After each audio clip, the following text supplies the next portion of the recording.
A Bad Example. A short story by Somerset Maugham. 1. James Clinton was a clerk in the important firm of Haynes, Bryan and Company, and he held in it an important position. He was the very essence of respectability, and he earned £156 per annum.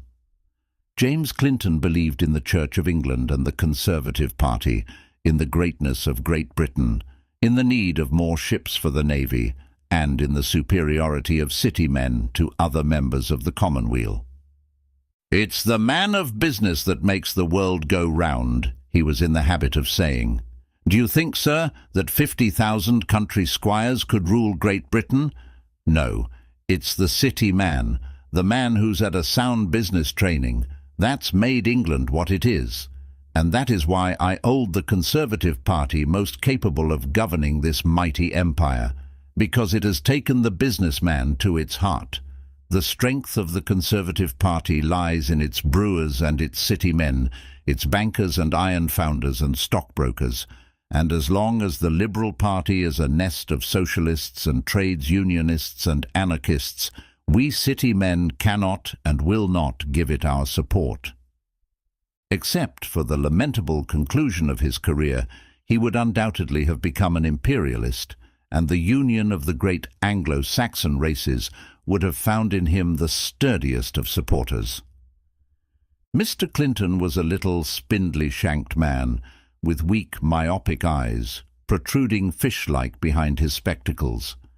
His hair was scant, worn long to conceal the baldness of the crown, and Caesar was pleased to wear a wreath of laurel for the same purpose.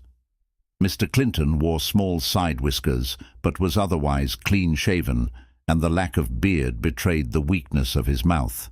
His teeth were decayed and yellow. He was always dressed in a black tailcoat, shiny at the elbows, and he wore a shabby, narrow black tie with a false diamond stud in his dickey. His grey trousers were baggy at the knees and frayed at the edges. His boots had a masculine and English breadth of toe. His top hat, of antiquated shape, was kept carefully brushed, but always looked as if it were suffering from a recent shower. When he had deserted the frivolous byways in which bachelordom is wont to disport itself for the sober path of the married man, he had begun to carry to and from the city a small black bag to impress upon the world at large his eminent respectability. Mr. Clinton was married to Amy, second daughter of John Rayner, Esquire, of Peckham Rye. 2. Every morning Mr. Clinton left his house in Camberwell in time to catch the 8:55 train for the city. He made his way up Ludgate Hill, walking sideways, with a projection of the left part of his body, a habit he had acquired from constantly slipping past and between people who walked less rapidly than himself.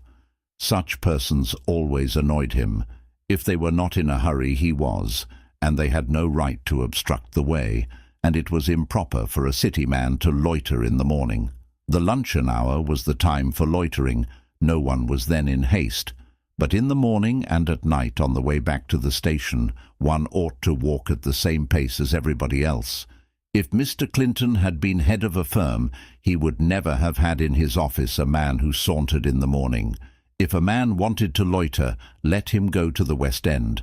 There he could lounge about all day.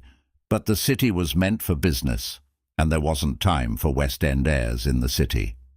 Mr. Clinton reached his office at 9:45, except when the train, by some mistake, arrived up to time, when he arrived at 9:30 precisely.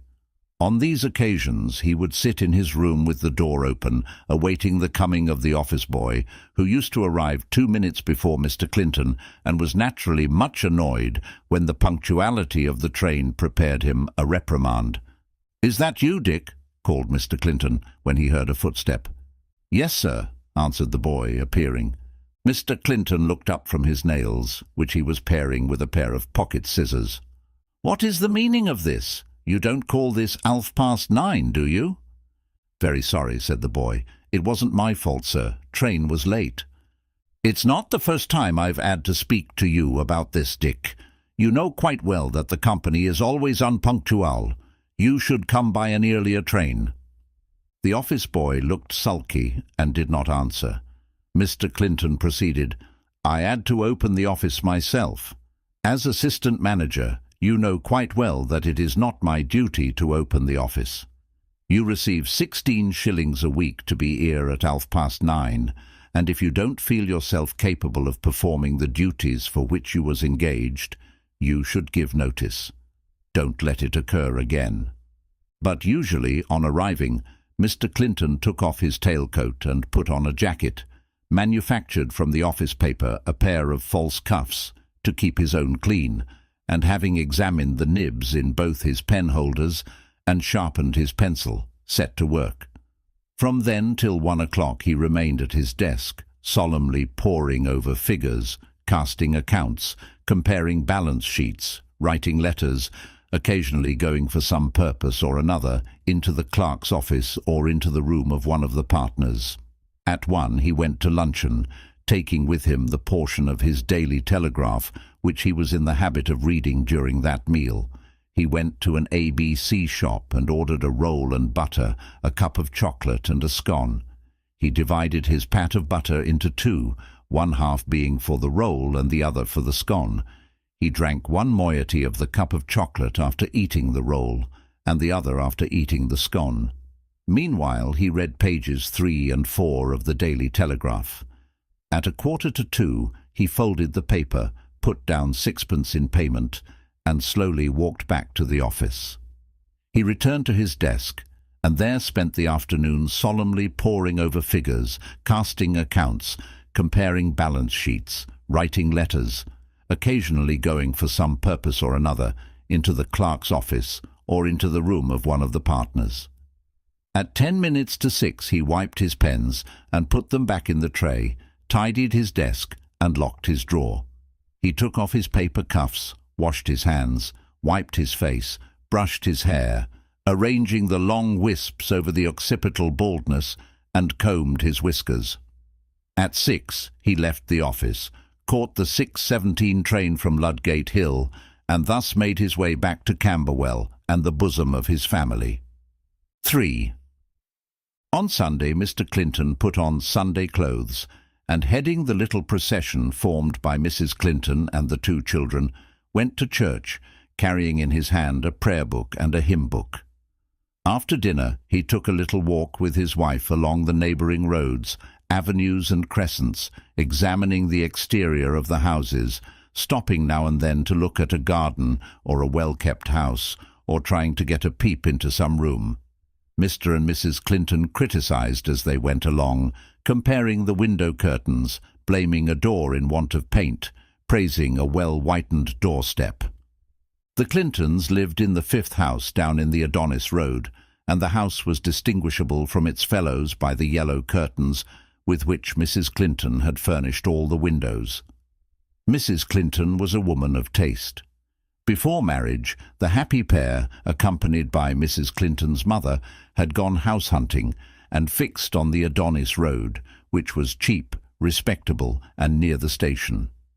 Mrs. Clinton would dearly have liked a house on the right-hand side of the road, which had nooks and angles and curiously shaped windows, but Mr. Clinton was firm in his refusal, and his mother-in-law backed him up. "I dare say they're artistic," he said, in answer to his wife's argument. "But a man in my position don't want art. He wants substantiality. If the governor was the senior partner of the firm, if the governor was going to take a house, I'd have nothing to say against it. But in my position, art's not necessary." "Quite right, James," said his mother-in-law. "I hold with what you say entirely."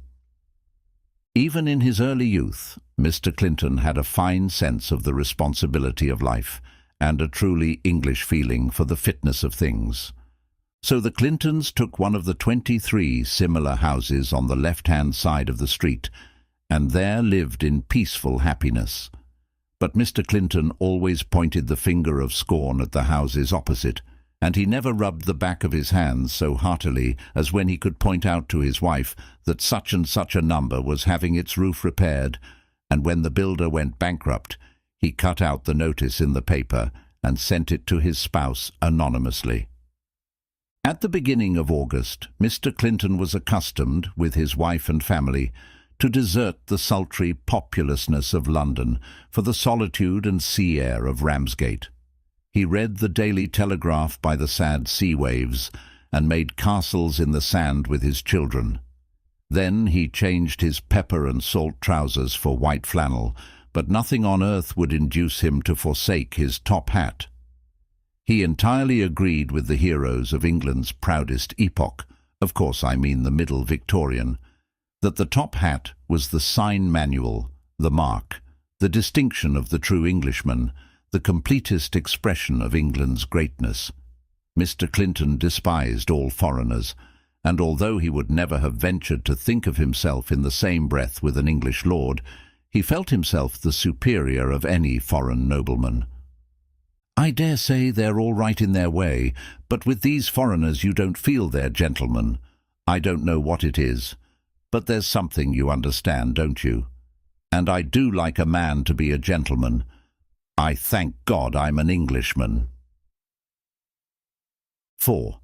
Now, it chanced one day that the senior partner of the firm was summoned to serve on a jury at a coroner's inquest, and Mr. Clinton, furnished with the excuse that Mr. Haynes was out of town, was told to go in his stead.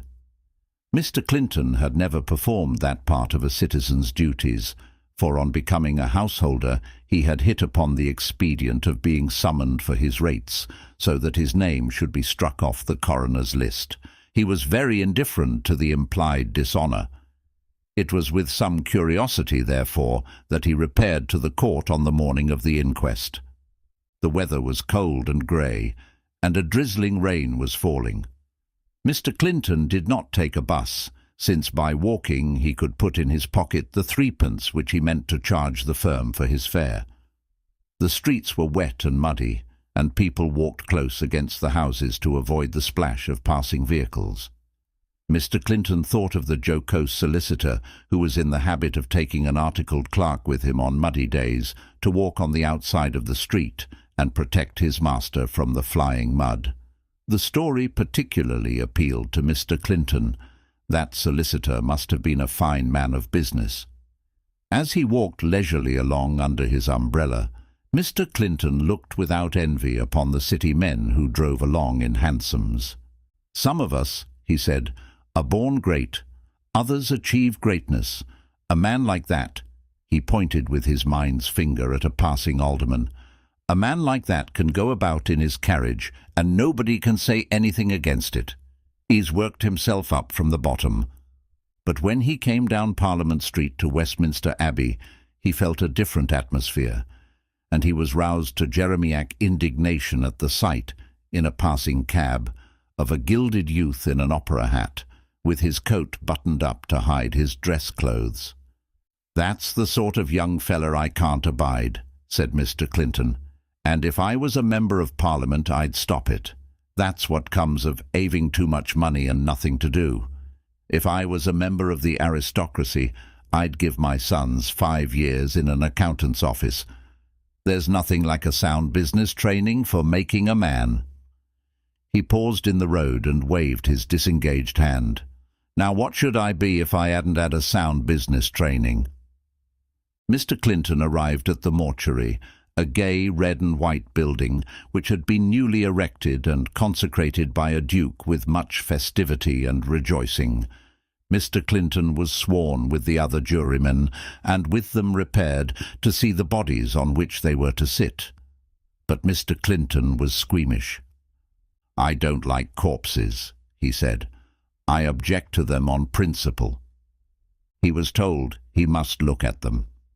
"Very well," said Mr. Clinton. "You can take a horse to the well, but you can't make him drink." When it came to his turn to look through the pane of glass behind which was the body, he shut his eyes. "I can't say I'm extra gone on corpses," he said, as they walked back to the court. "The smell of them ain't what you might call eau de Cologne." The other jurymen laughed. Mr. Clinton often said witty things like that. "Well, gentlemen," said the coroner, rubbing his hands, We've only got 3 cases this morning, so I shan't have to keep you long, and they all seem to be quite simple. 5. The first was an old man of 70. He had been a respectable, hard-working man till 2 years before, when a paralytic stroke had rendered one side of him completely powerless. He lost his work. He was alone in the world. His wife was dead, and his only daughter had not been heard of for 30 years. And gradually he had spent his little savings. One by one he sent his belongings to the pawn shop, his pots and pans, his clothes, his armchair, finally his bedstead. Then he died. The doctor said the man was terribly emaciated. His stomach was shriveled up for want of food. He could have eaten nothing for 2 days before death. The jury did not trouble to leave the box. The foreman merely turned round and whispered to them a minute. They all nodded, and a verdict was returned in accordance with the doctor's evidence. The next inquiry was upon a child of 2. The coroner leant his head wearily on his hand. Such cases were so common. The babe's mother came forward to give her evidence. A pale little woman, with thin and hollow cheeks, her eyes red and dim with weeping. She sobbed as she told the coroner that her husband had left her, and she was obliged to support herself and 2 children. She was out of work, and food had been rather scanty. She had suckled the dead baby as long as she could, but her milk dried up. 2 days before, on waking up in the morning, the child she held in her arms was cold and dead. The doctor shrugged his shoulders. Want of food. And the jury returned their verdict, framed in a beautiful and elaborate sentence, in accordance with the evidence. The last case was a girl of 20. She had been found in the Thames. A bargee told how he saw a confused black mass floating on the water, and he put a boat hook in the skirt, tying the body up to the boat while he called the police. He was so used to such things. In the girl's pocket was found a pathetic little letter to the coroner, begging his pardon for the trouble she was causing, saying she had been sent away from her place and was starving, and had resolved to put an end to her troubles by throwing herself in the river. She was pregnant. The medical man stated that there were signs on the body of very great privation, so the jury returned a verdict that the deceased had committed suicide whilst in a state of temporary insanity. The coroner stretched his arms and blew his nose, and the jury went their way. But Mr. Clinton stood outside the mortuary door, meditating, and the coroner's officer remarked that it was a wet day. "Could I have another look at the bodies?" timidly asked the clerk, stirring himself out of his contemplation. The coroner's officer looked at him with surprise and laughed. "Yes, if you like." Mr. Clinton looked through the glass windows at the bodies, and he carefully examined their faces. He looked at them one after another slowly, and it seemed as if he could not tear himself away. Finally he turned round. His face was very pale, and it had quite a strange expression on it. He felt very sick. "Thank you," he said to the coroner's officer, and walked away. But after a few steps he turned back, touching the man on the arm. "Do you have many cases like that?" he asked. "Why, you look quite upset," said the coroner's officer with amusement. "I can see you're not used to such things. You'd better go to the pub opposite and have 3 a porth of brandy." "They seemed rather painful cases," said Mr. Clinton in a low voice. "Oh, it was a slack day today, nothing like what it is usually this time of year. They all died of starvation and nothing else." "I suppose they did, more or less," replied the officer. "Do you have many cases like that?" "Starvation cases? Law bless you, on a heavy day we'll have half a dozen easy." "Oh," said Mr. Clinton. "Well, I must be getting on with my work," said the officer. They were standing on the doorstep, and he looked at the public house opposite, but Mr. Clinton paid no further attention to him. He began to walk slowly away citywards. "Well, you are a rummy old file," said the coroner's officer. But presently a mist came before Mr. Clinton's eyes. Everything seemed suddenly extraordinary. He had an intense pain, and he felt himself falling. He opened his eyes slowly and found himself sitting on a doorstep. A policeman was shaking him, asking what his name was. A woman standing by was holding his top hat. He noticed that his trousers were muddy, and mechanically he pulled out his handkerchief and began to wipe them. He looked vacantly at the policeman, asking questions. The woman asked him if he was better. He motioned her to give him his hat. He put it feebly on his head and, staggering to his feet, walked unsteadily away. The rain drizzled down impassively, and cabs passing swiftly splashed up the yellow mud. 6. Mr. Clinton went back to the office. It was his boast that for 10 years he had never missed a day. But he was dazed. He did his work mechanically, and so distracted was he that, on going home in the evening, he forgot to remove his paper cuffs, and his wife remarked upon them while they were supping. Mrs. Clinton was a short, stout person, with an appearance of immense determination. Her black, shiny hair was parted in the middle. The parting was broad and very white, severely brushed back and gathered into a little knot at the back of the head. Her face was red and strongly lined, her eyes spirited, her nose aggressive, her mouth resolute. Everyone has some one procedure which seems most exactly to suit him. A slim youth bathing in a shaded stream, an alderman standing with his back to the fire and his thumbs in the armholes of his waistcoat, and Mrs. Clinton expressed her complete self, exhibiting every trait and attribute on Sunday in church, when she sat in the front pew, self-reliantly singing the hymns in the wrong key. It was then that she seemed more than ever the personification of a full stop. Her morals were above suspicion, and her religion low church. "They've moved into the second house down," she remarked to her husband, "and Mrs. Tilly's taken her summer curtains down at last." Mrs. Clinton spent most of her time in watching her neighbours' movements, and she and her husband always discussed at the supper table the events of the day, but this time he took no notice of her remark. He pushed away his cold meat with an expression of disgust. "You don't seem up to the mark tonight, Jimmy," said Mrs. Clinton. "I served on a jury today in place of the governor, and it gave me rather a turn." "Why? Was there anything particular?" Mr. Clinton crumbled up his breed, rolling it about on the table. "Only some poor thing starved to death." Mrs. Clinton shrugged her shoulders. "Why couldn't they go to the workhouse, I wonder? I've no patience with people like that." Mr. Clinton looked at her for a moment, then rose from the table. "Well, dear, I think I'll get to bed. I dare say I shall be all right in the morning." "That's right," said Mrs. Clinton. "You get to bed and I'll bring you something hot. I expect you've got a bit of a chill, and a good perspiration will do you a world of good." She mixed bad whiskey with harmless water and stood over her husband while he patiently drank the boiling mixture. Then she piled a couple of extra blankets on him and went downstairs to have her usual nip, Scotch and cold, before going to bed herself. All night Mr. Clinton tossed from side to side. The heat was unbearable, and he threw off the clothes. His restlessness became so great that he got out of bed and walked up and down the room, a pathetically ridiculous object in his flannel nightshirt, from which his thin legs protruded grotesquely. Going back to bed, he fell into an uneasy sleep, but waking or sleeping, he had before his eyes the faces of the 3 horrible bodies he had seen at the mortuary. He could not blot out the image of the thin baby face with the pale, open eyes, the white face drawn and thin, hideous in its starved, dead shapelessness. And he saw the drawn, wrinkled face of the old man with the stubbly beard.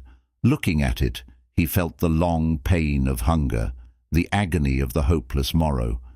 But he shuddered with terror at the thought of the drowned girl with the sunken eyes, the horrible discoloration of putrefaction, and Mr. Clinton buried his face in his pillow, sobbing very silently so as not to wake his wife. The morning came at last and found him feverish and parched, unable to move. Mrs. Clinton sent for the doctor, a slow, cautious Scotchman, in whose wisdom Mrs. Clinton implicitly relied, since he always agreed with her own idea of her children's ailments. This prudent gentleman ventured to assert that Mr. Clinton had caught cold and had something wrong with his lungs. Then, promising to send medicine and come again next day, went off on his rounds. Mr. Clinton grew worse. He became delirious. When his wife, smoothing his pillow, asked him how he felt, he looked at her with glassy eyes. "Law bless you," he muttered. "On a heavy day we'll have half a dozen, easy." "What's this he's talking about?" asked the doctor next day. "He was serving on a jury the day before yesterday, and my opinion is that it's got on his brain," answered Mrs. Clinton. "Oh, that's nothing. You needn't worry about that. I dare say it'll turn to clothes or religion before he's done. People talk of funny things when they're in that state.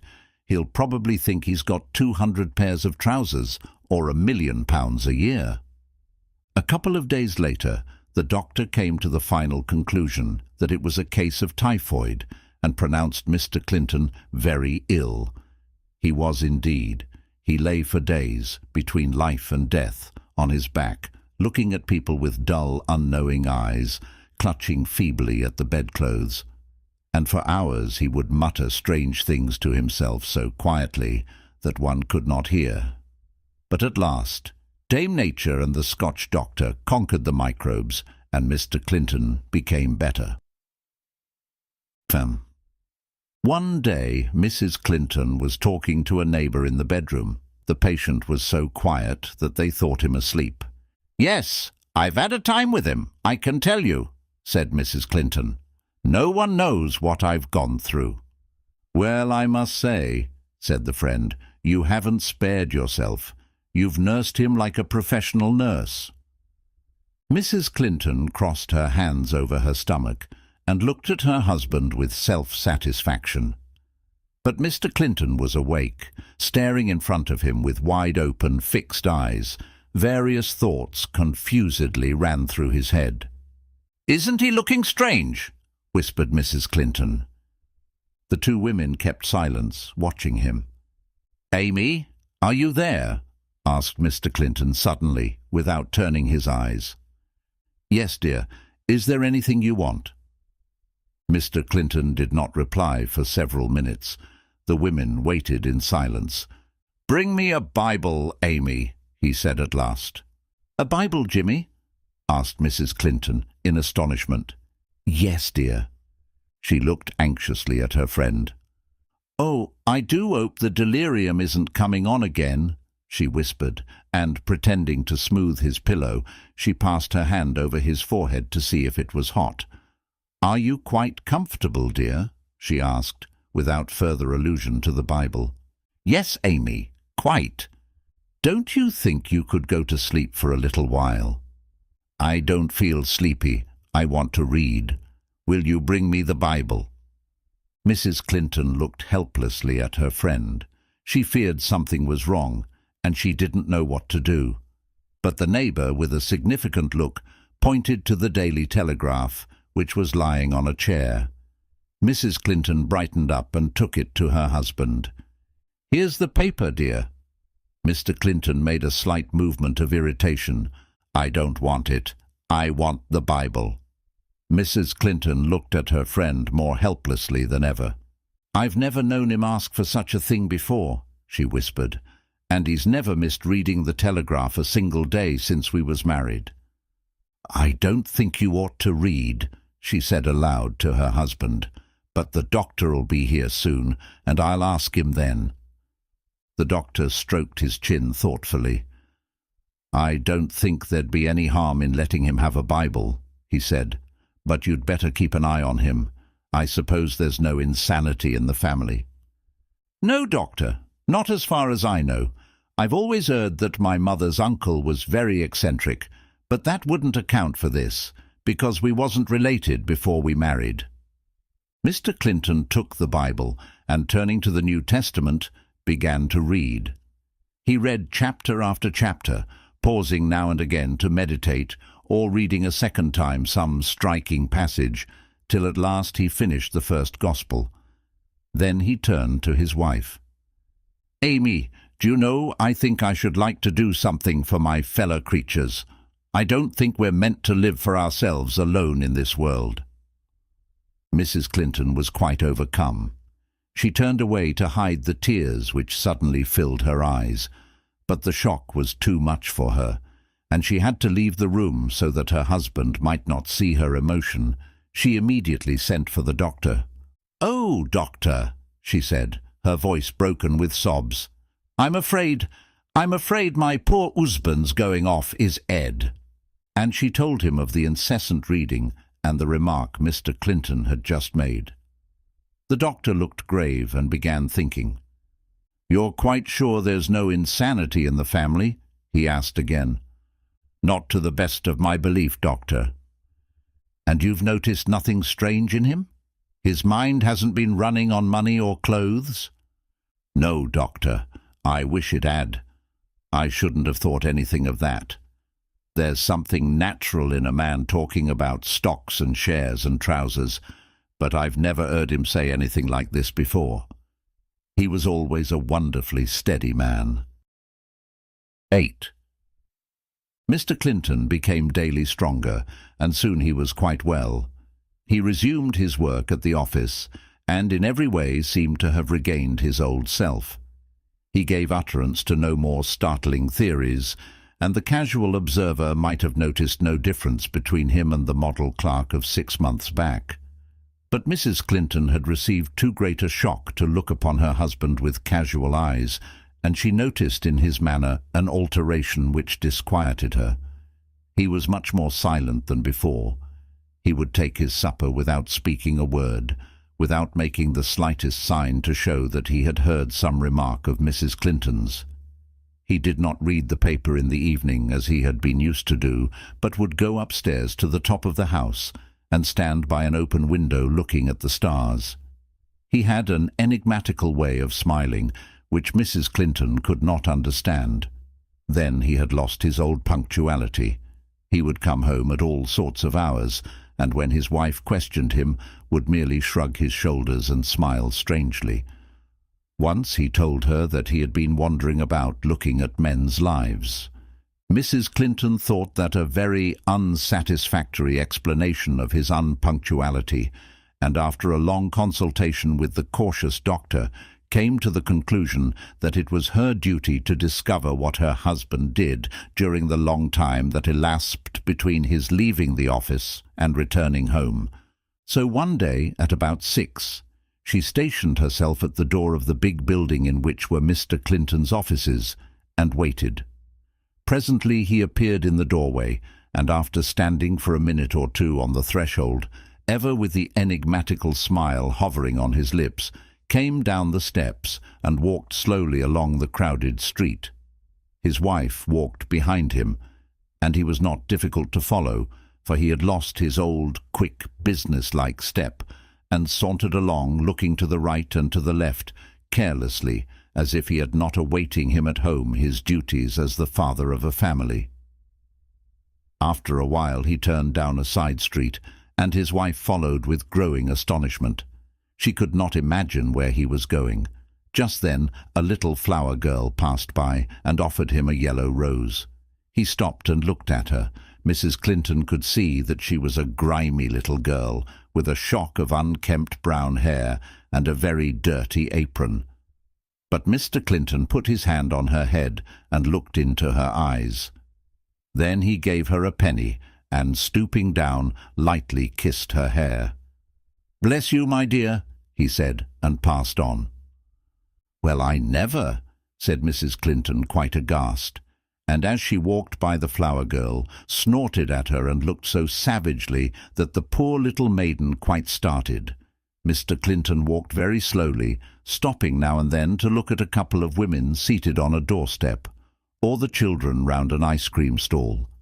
Mrs. Clinton saw him pay a penny and give an ice to a little child who was looking with longing eyes at its more fortunate companions as they licked out the little glass cups. He remained quite a long while, watching half a dozen young girls dancing to the music of a barrel organ, and again, to his wife's disgust, Mr. Clinton gave money. "We shall end in the workhouse if this goes on," muttered Mrs. Clinton, and she pursed up her lips more tightly than ever, thinking of the explanation she meant to have when her mate came home. At last, Mr. Clinton came to a narrow slum, down which he turned, and so filthy was it that the lady almost feared to follow. But indignation, curiosity, and a stern sense of duty prevailed. She went along with upturned nose, making her way carefully between cabbages and other vegetable refuse, sidling up against a house to avoid a dead cat, which lay huddled up in the middle of the way, with a great red wound in its head. Mrs. Clinton was disgusted to see her husband enter a public house. "Is this where he gets to?" she said to herself, and looking through the door, saw him talk with 2 or 3 rough men who were standing at the bar, drinking 4 arf. But she waited determinedly.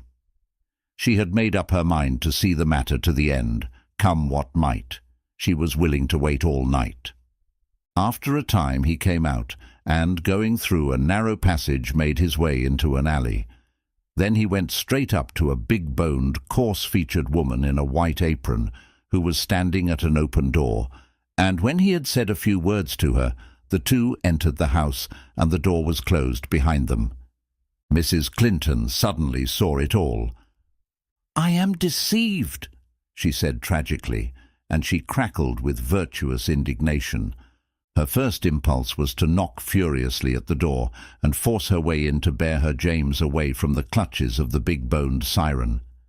But she feared that her rival would meet her with brute force, and the possibility of defeat made her see the unladylikeness of the proceeding. So she turned on her heel, holding up her skirts and her nose against the moral contamination, and made her way out of the low place. She walked tempestuously down to Fleet Street, jumped fiercely on a bus, frantically caught the train to Camberwell, and, having reached her house in the Adonis Road, flung herself furiously down on a chair and gasped, "Oh!" Then she got ready for her husband's return. "Well," she said when he came in, and she looked daggers. "Well." "I'm afraid I'm later than usual, my dear." It was, in fact, past 9 o'clock. "Don't talk to me," she replied with a vigorous jerk of her head. "I know what you've been up to." "What do you mean, my love?" he gently asked. She positively snorted with indignation. She had rolled her handkerchief into a ball and nervously dabbed the palms of her hands with it. "I followed you this afternoon, and I saw you go into that house with that low woman. What now, eh?" She spoke with the greatest possible emphasis. "Woman," said Mr. Clinton with a smile, "what are you to me?" "Don't call me woman," said Mrs. Clinton very angrily. "What am I to you? I'm your wife, and I've got the marriage certificate in my pocket at this moment." She slapped her pocket loudly. "I'm your wife, and you ought to be ashamed of yourself." "Wife, you are no more to me than any other woman." "And you have the audacity to tell me that to my face. Oh, you villain! I won't stand it, I tell you, I won't stand it. I know I can't get a divorce. The laws of England are scandalous, but I'll have a judicious separation. I might have known it. You're all alike, every one of you. That's how you men treat women. You take advantage of their youth and beauty, and then... Oh, you villain! Here have I worked myself to the bone for you and brought up your children, and I don't know what I haven't done. And now you go and take on with some woman and leave me. Oh!" She burst into tears. Mr. Clinton still smiled, and there was a curious look in his eyes. "Woman, woman," he said, "you know not what you say." He went up to his wife and laid his hand on her shoulder. "Dry your tears," he said, "and I will tell you of these things." Mrs. Clinton shook herself angrily, keeping her face buried in her pocket handkerchief, but he turned away without paying more attention to her. Then, standing in front of the glass, he looked at himself earnestly and began to speak. "It was during my illness that my eyes were opened. Lying in bed through those long hours, I thought of the poor souls whose tale I'd heard in the coroner's court. and all night I saw their dead faces. I thought of the misery of mankind and of the hardness of men's earths. Then a ray of light came to me, and I called for a Bible, and I read and read. And the light grew into a great glow, and I saw that man was not meant to live for himself alone, that there was something else in life, that it was man's duty to help his fellows. And I resolved, when I was well, to do all that in me lay to help the poor and the wretched, and faithfully to carry out those precepts which the book had taught me. Oh dear," sobbed Mrs. Clinton, who had looked up and listened with astonishment to her husband's speech. Oh dear, what is he talking about?" Mr. Clinton turned towards her and again put his hand on her shoulder. "And that is how I spend my time, Amy. I go into the most miserable houses, into the dirtiest holes, the foulest alleys, and I seek to make men happier. I do what I can to help them in their distress, and to show them that brilliant light which I see so gloriously lighting the way before me.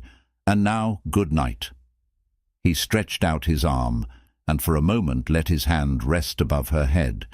Then, turning on his heel, he left the room. Next day Mrs. Clinton called on the doctor and told him of her husband's strange behaviour. The doctor slowly and meditatively nodded. Then he raised his eyebrows, and with his finger significantly tapped his head. "Well," he said, "I think you'd better wait a while and see how things go on.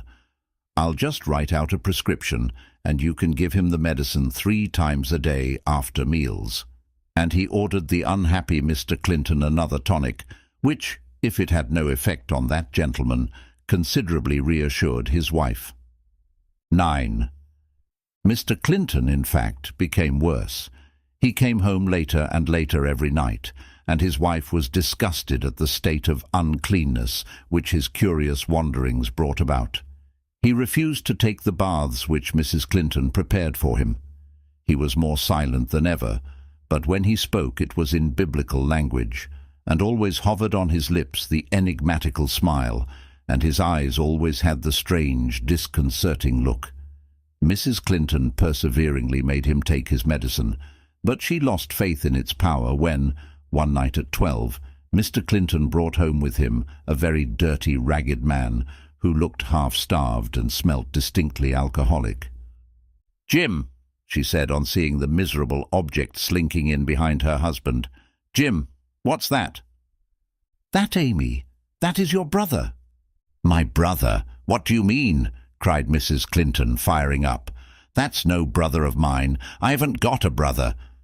"It's your brother and my brother. Be good to him." "I tell you it isn't my brother," repeated Mrs. Clinton. "My brother Adolphus died when he was 2 years old, and that's the only brother I ever had." Mr. Clinton merely looked at her with his usual gentle expression, and she asked angrily, "What have you brought him here for?" "He is hungry, and I am going to give him food. He is homeless, and I am going to give him shelter." "Shelter? Where?" "Here, in my house, in my bed." "In my bed?" screamed Mrs. Clinton. "Not if I know it." "Here you," she said, addressing the man and pushing past her husband. "Out you get. I'm not going to have tramps and loafers in my house. Get out." Mrs. Clinton was an energetic woman and a strong one. Catching hold of her husband's stick and flourishing it, she opened the front door. "Amy! Amy!" expostulated Mr. Clinton. "Now then, you be quiet. I've had about enough of you. Get on out, will you?" The man made a rush for the door, and as he scrambled down the steps, she caught him a smart blow on the back and slammed the door behind him. Then, returning to the sitting room, she sank panting on a chair. Mr. Clinton slowly recovered from his surprise. "Woman," he said, this being now his usual mode of address. He spoke solemnly and sadly. "You have cast out your brother. You have cast out your husband. You have cast out yourself." "Don't talk to me," said Mrs. Clinton very wrathfully. "It's bedtime now. Come along upstairs." I will not come to your bed again. You have refused it to one who was better than I, and why should I have it? Go, woman, go and leave me." "Now then, don't come trying your airs on me," said Mrs. Clinton. "They won't wash. Come up to bed." "I tell you I will not," replied Mr. Clinton decisively. "Go, woman, and leave me." "Well, if I do, I shan't leave the light. So there," she said spitefully, and taking the lamp, left Mr. Clinton in darkness. Mrs. Clinton was not henceforth on the very best of terms with her husband, but he always treated her with his accustomed gentleness, though he insisted on spending his nights on the dining-room sofa. But perhaps the most objectionable to Mrs. Clinton of all her good man's eccentricities was that he no longer gave her his week's money every Saturday afternoon, as he had been accustomed to do. The coldness between them made her unwilling to say anything about it, but the approach of quarter-day forced her to pocket her dignity and ask for the money. "Oh, James," she no longer called him Jimmy, "will you give me the money for the rent?" "Money?" he answered with the usual smile on his lips. "I have no money."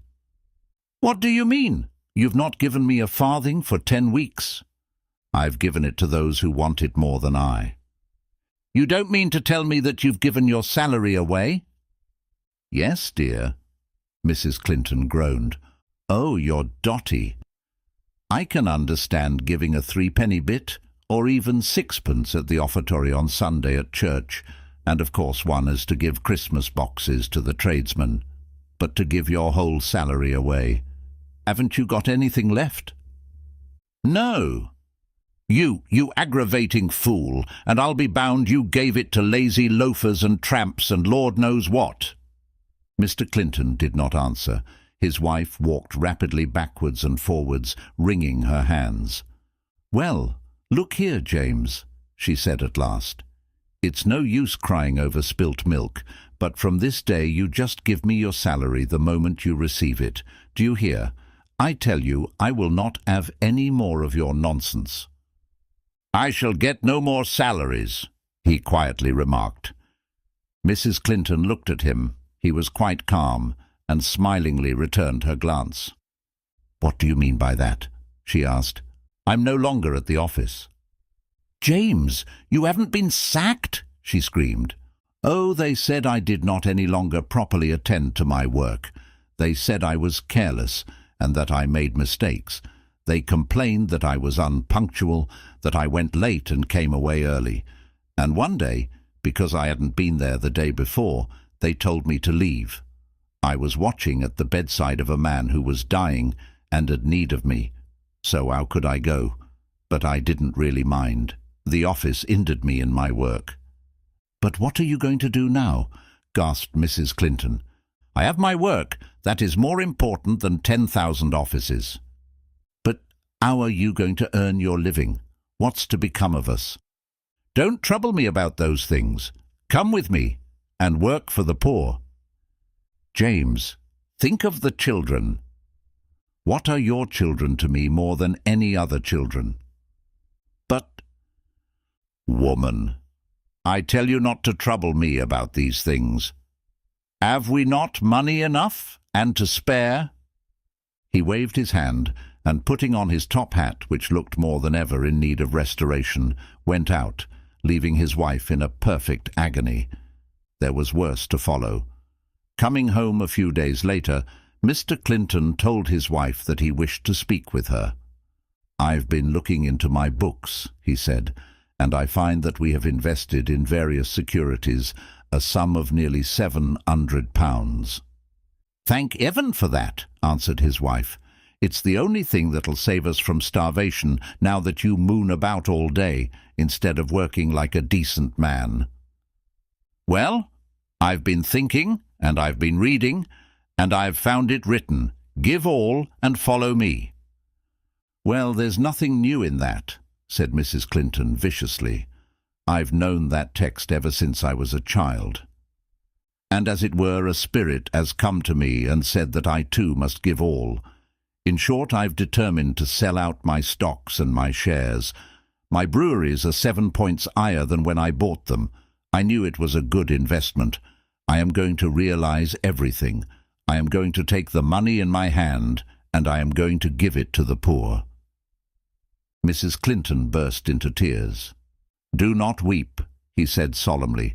"It is my duty, and it is a pleasant one. Oh, what joy to make 100 people happy, to relieve a poor man who is starving, to give a breath of country air to little children who are dying for the want of it, to help the poor, to feed the hungry, to clothe the naked. Oh, if I only had £1,000,000. He stretched out his arms in a gesture of embrace and looked towards heaven with an ecstatic smile upon his lips. It was too serious a matter for Mrs. Clinton to waste any words on. She ran upstairs, put on her bonnet, and quickly walked to her friend, the doctor. He looked graver than ever when she told him. "Well," he said, "I'm afraid it's very serious. I've never heard of anyone doing such a thing before. Of course, I've known of people who have left all their money to charities after their death, when they didn't want it. But it couldn't ever occur to a normal, healthy man to do it in his lifetime." "But what shall I do, doctor?" Mrs. Clinton was almost in hysterics. "Well, Mrs. Clinton, do you know the clergyman of the parish? I know Mr. Evans, the curate, very well. He's a very nice gentleman. Perhaps you could get him to have a talk with your husband. The fact is, it's a sort of religious mania he's got, and perhaps a clergyman could talk him out of it. Anyhow, it's worth trying." Mrs. Clinton straightway went to Mr. Evans's rooms, explained to him the case, and settled that on the following day he should come and see what he could do with her husband. 10. In expectation of the curate's visit, Mrs. Clinton tidied the house and adorned herself.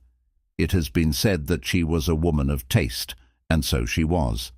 The mantelpiece and looking-glass were artistically draped with green muslin, and this she proceeded to arrange, tying and carefully forming the yellow satin ribbon with which it was relieved.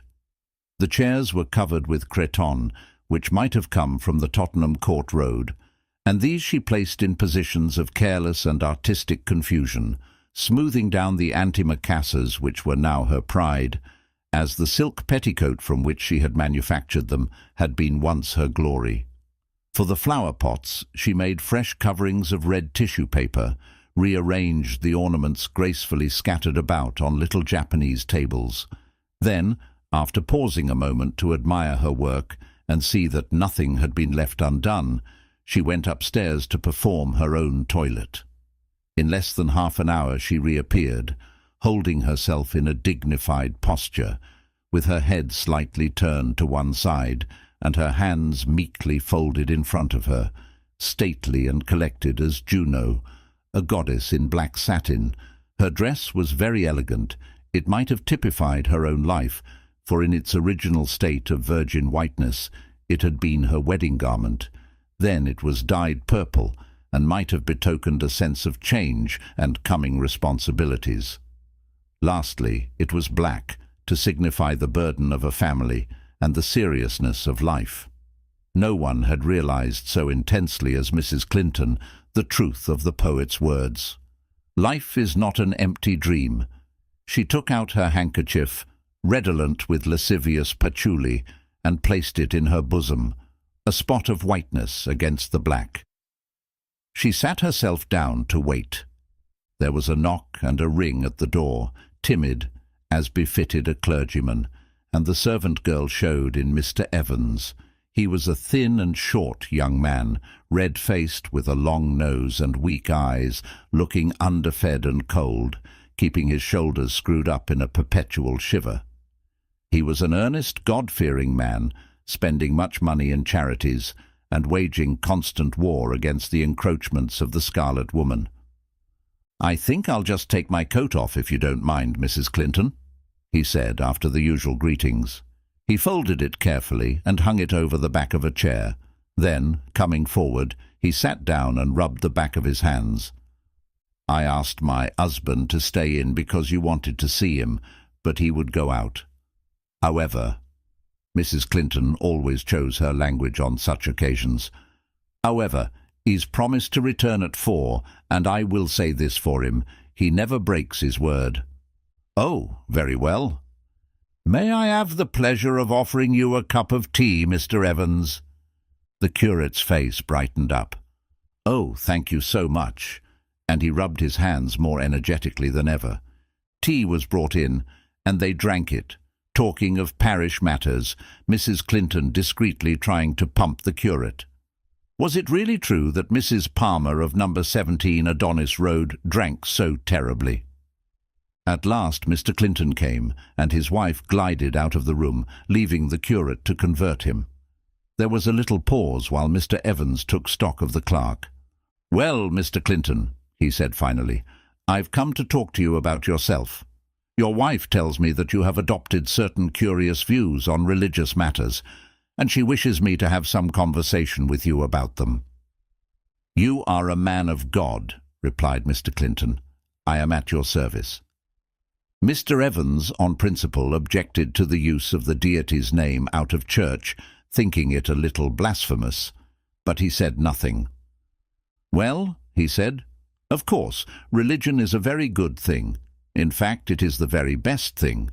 But it must not be abused, Mr. Clinton," and he repeated gravely, as if his interlocutor were a naughty schoolboy, "It mustn't be abused. Now I want to know exactly what your views are." Mr. Clinton smiled gently. "I have no views, sir. The only rule I have for guidance is this: love thy neighbour as thyself." "Hum," murmured the curate. There was really nothing questionable in that, but he was just slightly prejudiced against a man who made such a quotation. It sounded a little priggish. "But your wife tells me that you've been going about with all sorts of queer people." "I found that there was misery and unhappiness among people, and I tried to relieve it. Of course, I strongly approve of district visiting. I do a great deal of it myself, but you've been going about with public-house loafers and bad women. Is it not said, 'I am not come to call the righteous, but sinners to repentance'?" "No doubt," answered Mr. Evans, slightly frowning. "But obviously one isn't meant to do that to such an extent as to be dismissed from one's place. My wife has posted you well up in all my private affairs. Well, I don't think you can have done well to be sent away from your office. Is it not said, 'Forsake all and follow me'?" Decidedly this was bad form, and Mr. Evans, pursing up his lips and raising his eyebrows, was silent. "That's the worst of these half-educated people," he said to himself.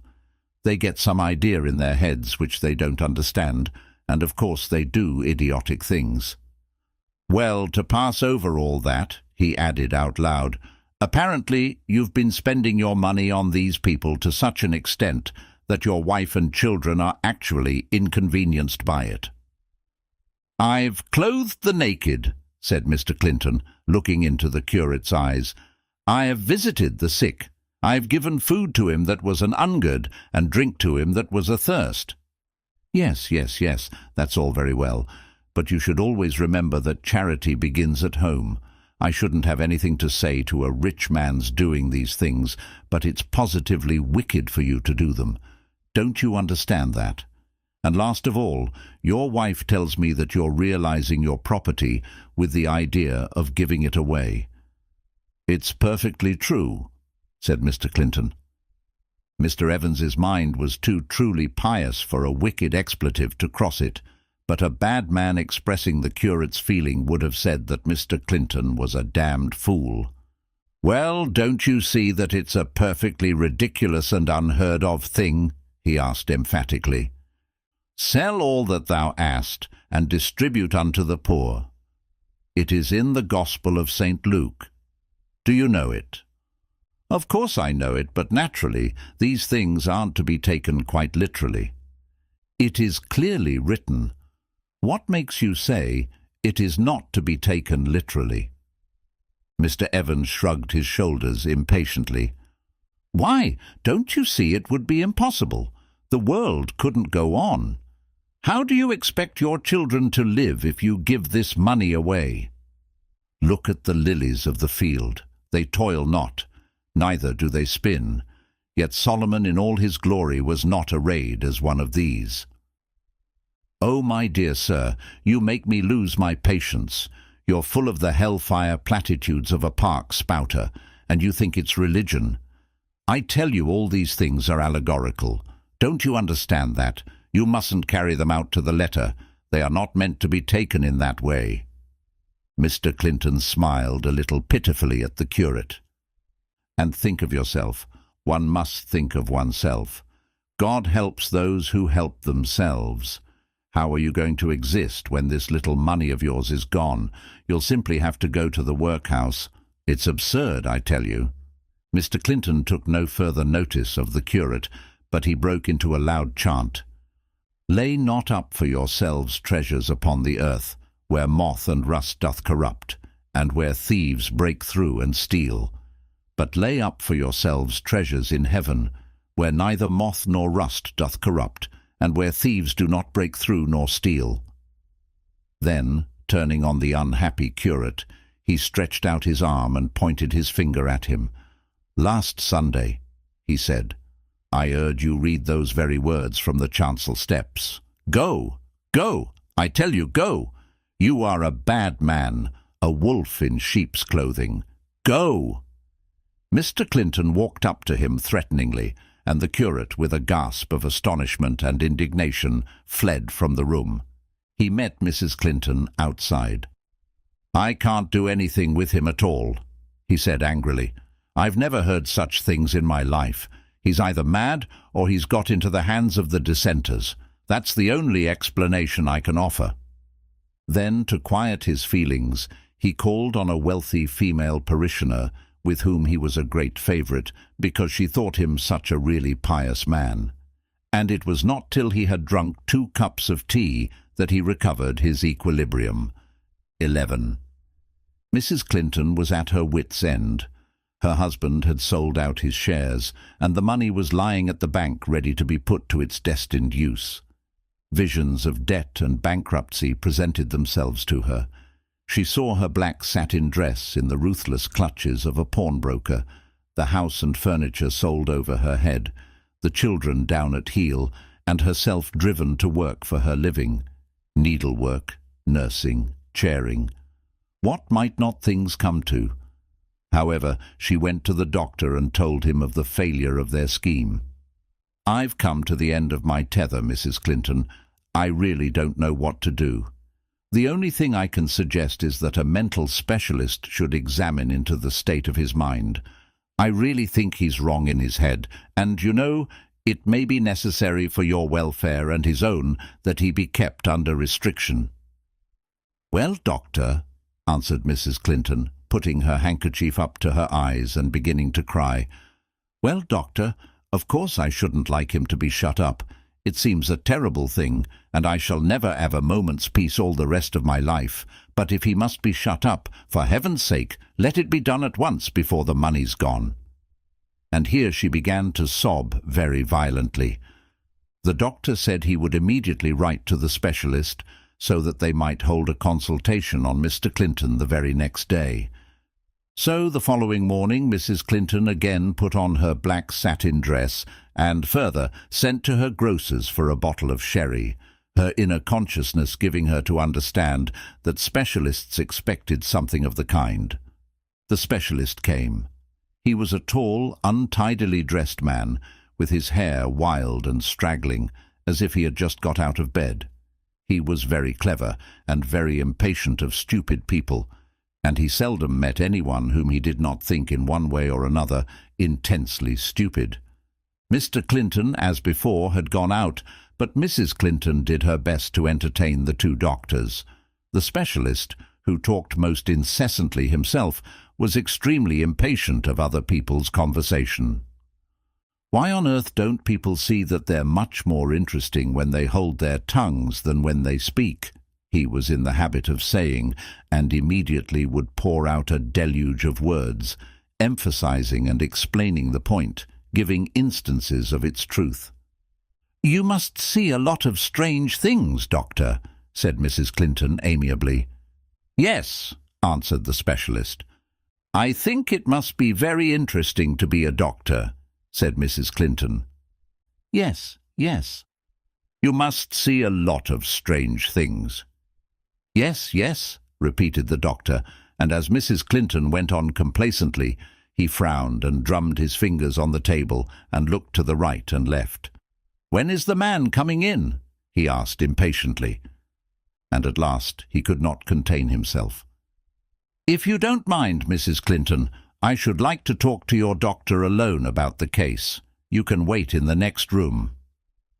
"I'm sure I don't wish to intrude," said Mrs. Clinton, bridling up, and she rose in a dignified manner from her chair. She thought his manners were distinctly queer.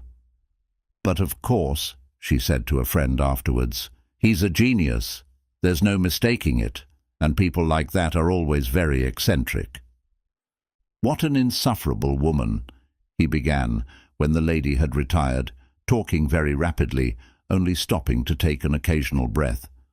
"I thought she was going on all night. She's enough to drive the man mad. One couldn't get a word in edgeways. Why on earth doesn't this man come? Just like these people, they don't think that my time's valuable. I expect she drinks. Shocking, you know, these women, how they drink." And still talking, he looked at his watch for the 8th time in 10 minutes. "Well, my man," he said as Mr. Clinton at last came in, "what are you complaining of?" "One moment," he added as Mr. Clinton was about to reply. He opened his notebook and took out a stylographic pen. "Now, I'm ready for you. What are you complaining of?" "I'm complaining that the world is out of joint," answered Mr. Clinton with a smile. The specialist raised his eyebrows and significantly looked at the family doctor. "It's astonishing how much you can get by a well-directed question," he said to him, taking no notice of Mr. Clinton. "Some people go floundering about for hours, but you see, by one question I get on the track." Turning to the patient again, he said, "Ah, and do you see things?" "Certainly, I see you." "I don't mean that," impatiently said the specialist. "Distinctly stupid, you know," he added to his colleague. "I mean, do you see things that other people don't see?" "Alas, yes, I see folly stalking abroad on a hobby horse." "Do you really? Anything else?" said the doctor, making a note of the fact. "I see wickedness and vice beating the land with their wings." "Sees things beating with their wings," wrote down the doctor. "I see misery and unhappiness everywhere." "Indeed," said the doctor. "Has delusions. Do you think your wife puts things in your tea?" "Yes." "Ah," joyfully uttered the doctor. "That's what I wanted to get at. Thinks people are trying to poison him. What is it they put in, my man?" "Milk and sugar," answered Mr. Clinton. "Very dull mentally," said the specialist in an undertone to his colleague. "Well, I don't think we need go into any more details. There's no doubt about it, you know. That curious look in his eyes and the smile's quite typical. It all clearly points to insanity. And then that absurd idea of giving his money to the poor. I've heard of people taking money away from the poor. There's nothing mad in that. But the other, why, it's a proof of insanity itself. And then your account of his movements, his giving ice creams to children. Most pernicious things, those ice creams. The government ought to put a stop to them. Extraordinary idea to think of reforming the world with ice cream. Post-enteric insanity, you know. Mad as a hatter. Well, well, I must be off." Still talking, he put on his hat and talked all the way downstairs, and finally talked himself out of the house. The family doctor remained behind to see Mrs. Clinton. "Yes, it's just as I said," he told her. "He's not responsible for his actions. I think he's been insane ever since his illness. When you think of his behavior since then, his going among those common people and trying to reform them, and his ideas about feeding the hungry and clothing the naked, and finally wanting to give his money to the poor, it all points to a completely deranged mind." Mrs. Clinton heaved a deep sigh. "And what do you think had better be done now?" she asked. "Well, I'm very sorry, Mrs. Clinton. Of course it's a great blow to you, but really, I think arrangements had better be made for him to be put under restraint." Mrs. Clinton began to cry, and the doctor looked at her compassionately. "Ah, well," she said at last, "if it must be done, I suppose it had better be done at once, and I shall be able to save the money after all." At the thought of this, she dried her tears. The moral is plain.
A Friend in Need, a short story by Somerset Maugham.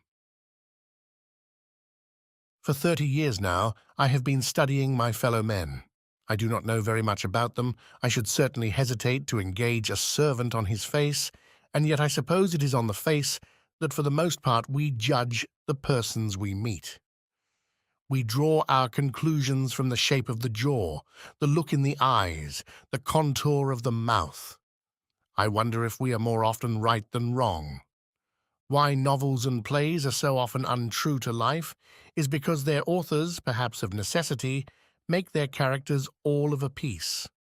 They cannot afford to make them self-contradictory, for then they become incomprehensible, and yet self-contradictory is what most of us are.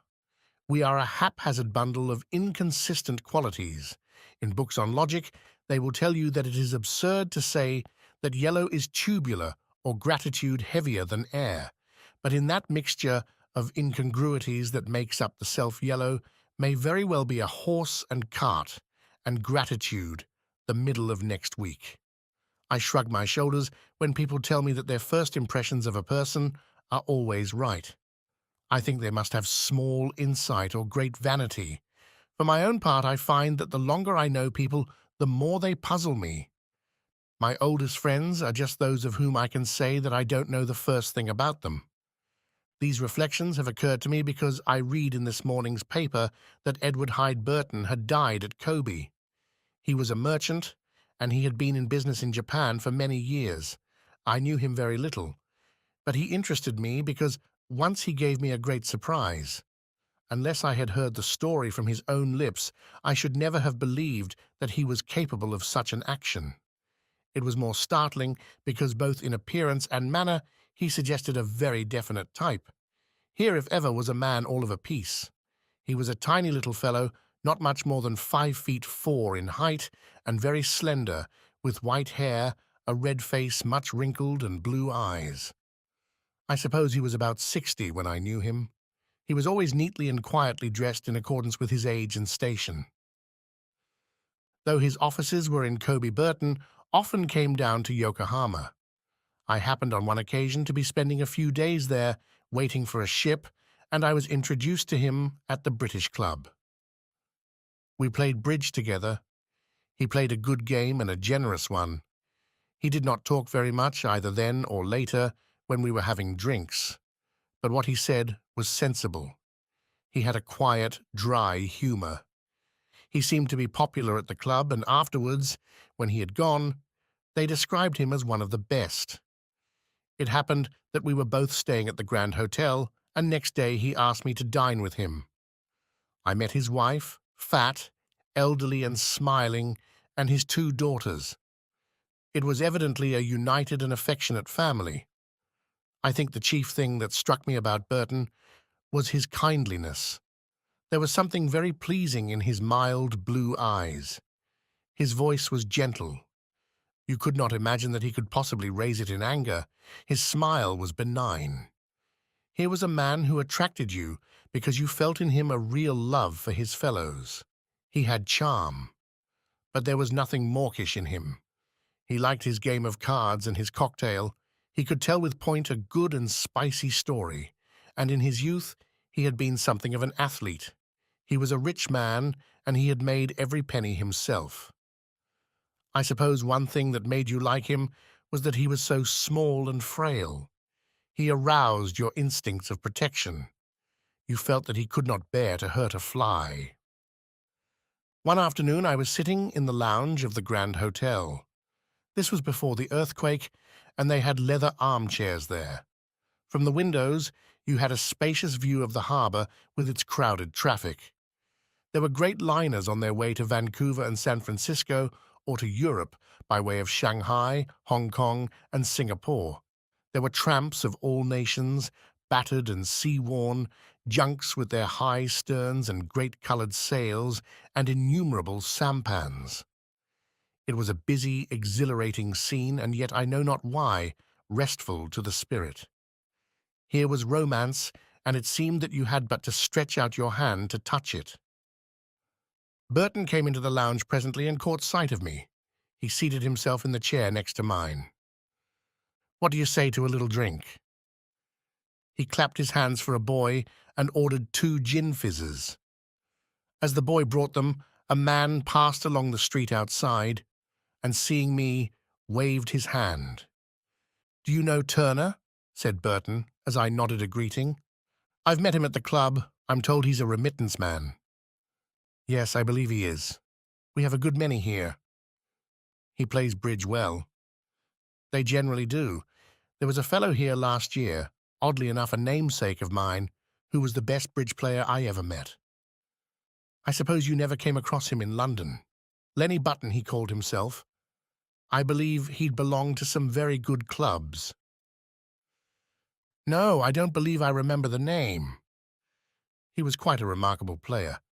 He seemed to have an instinct about the cards. It was uncanny. I used to play with him a lot. He was in Kobe for some time. Burton sipped his gin fizz.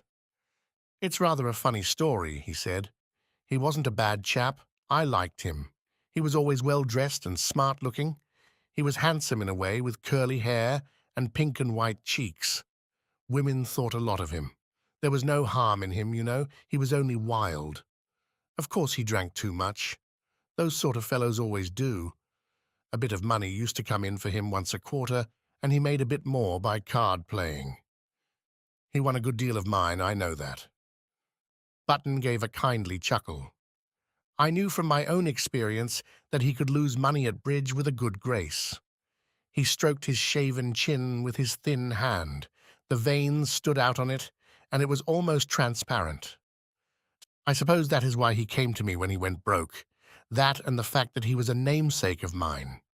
He came to see me in my office one day and asked me for a job. I was rather surprised. He told me that there was no more money coming from home and he wanted to work. I asked him how old he was.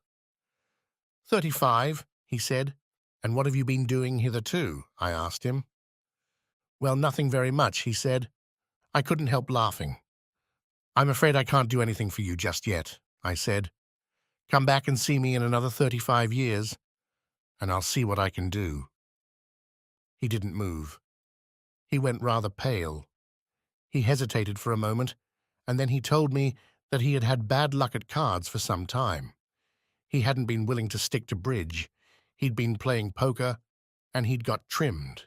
He hadn't a penny. He'd pawned everything he had. He couldn't pay his hotel bill, and they wouldn't give him any more credit. He was down and out. If he couldn't get something to do, he'd have to commit suicide. I looked at him for a bit. I could see now that he was all to pieces. He'd been drinking more than usual, and he looked 50. The girls wouldn't have thought so much of him if they'd seen him then. "Well, isn't there anything you can do except play cards?" I asked him. "I can swim," he said. Swim. I could hardly believe my ears. It seemed such an insane answer to give. I swam for my university. I got some glimmering of what he was driving at. I've known too many men who were little tin gods at their university to be impressed by it. "I was a pretty good swimmer myself when I was a young man," I said. Suddenly I had an idea. Pausing in his story, Burton turned to me. "Do you know Kobe?" he asked. "No," I said. "I passed through it once, but I only spent a night there." "Then you don't know the Shioya Club?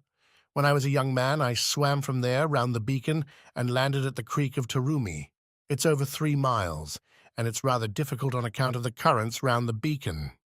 Well, I told my young namesake about it, and I said to him that if he'd do it, I'd give him a job." I could see he was rather taken aback. "You say you're a swimmer," I said. "I'm not in very good condition," he answered. I didn't say anything. I shrugged my shoulders. He looked at me for a moment, and then he nodded. "All right," he said. "When do you want me to do it?" I looked at my watch. It was just after 10. "The swim shouldn't take you much over an hour and a quarter. I'll drive round to the creek at 12:30 and meet you. I'll take you back to the club to dress, and then we'll have lunch together." "Done," he said. We shook hands. I wished him good luck, and he left me. I had a lot of work to do that morning, and I only just managed to get to the creek at Tarumi at 12:30. But I needn't have hurried. He never turned up. "Did he funk it at the last moment?" I asked. "No, he didn't funk it. He started all right, but of course he'd ruined his constitution by drink and dissipation.